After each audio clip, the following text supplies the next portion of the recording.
from New York, that Kevin McCullough. Welcome back to That Kevin Show.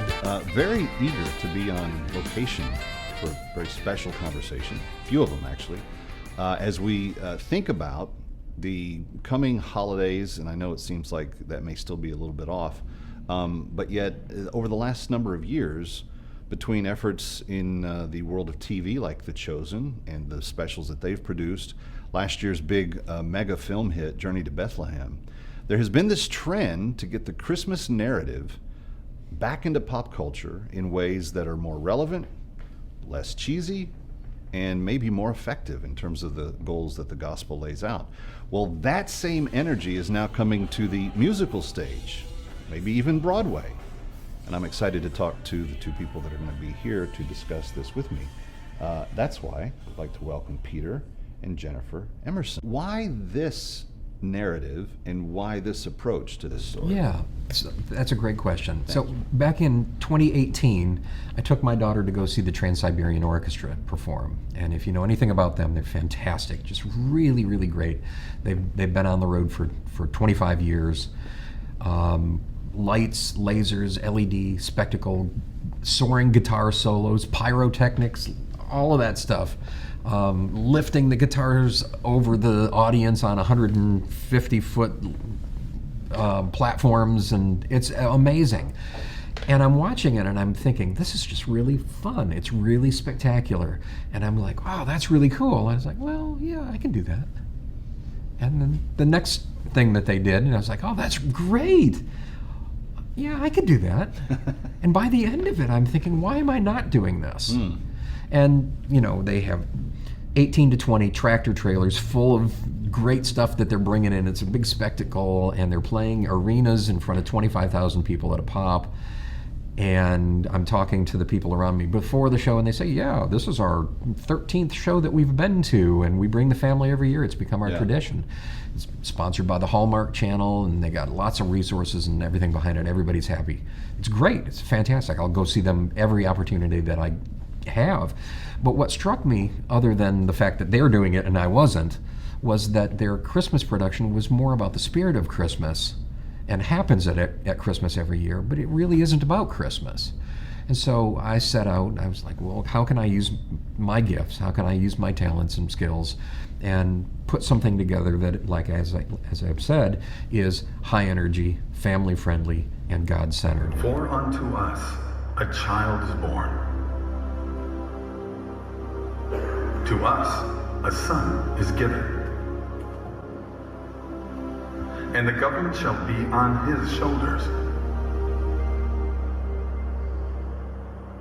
And he will be called Wonderful, Counselor, Mighty God, Everlasting Father, Prince of Peace. Jennifer, this man that you're sitting with is your beloved, and you're happily married. And when he brought to you this idea and said, we got to do this, you're the attorney, accountant, bean counter. What was going through your head? Because I know, being part of the Broadway Association in Manhattan, I know what it costs to do full-scale shows, and I know to eventually get into one of the 38 spaces on Broadway, that's a big, big adventure. So did you just see like dollar signs going off in your head, like, what do we have to do?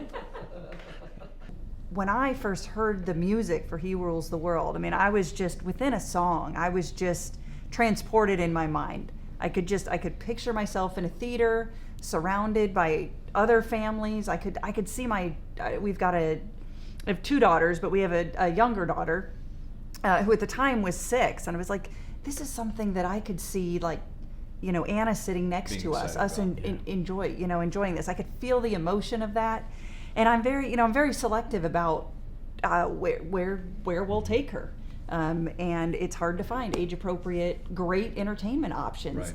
And I was like, I know I'm not the only parent that feels that way. We're not the only parents that feel that way.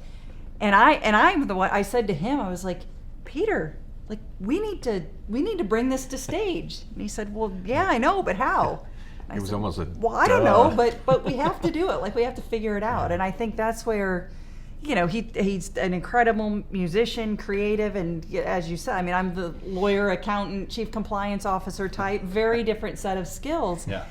But very analytical, very methodical, and basically my job description for 20 years has been just figure out what the problem is and get it done. So at the end of the day, I think I kind of scared you with the first question about the Broadway thing, but is it not the idea to get this message to as many human beings as possible, Yeah, knowing that it brings the absolutely. greatest story of hope to them? No, actually, that didn't scare me at all. I would love for this to be on Broadway. That just hasn't been on the radar. I'm thinking more in terms of the Trans-Siberian model of Right. having 2 units crisscrossing the country, Okay. touring for 6 weeks every year. Maybe starting off installing it in Branson, Missouri, or Lancaster, Pennsylvania. What we know we have is something that's a great message, that is absolutely a lot of fun for us to do, but a What lot are of fun for audiences everyone telling else. you that have had the chance to see it? Oh, they're just raving about it.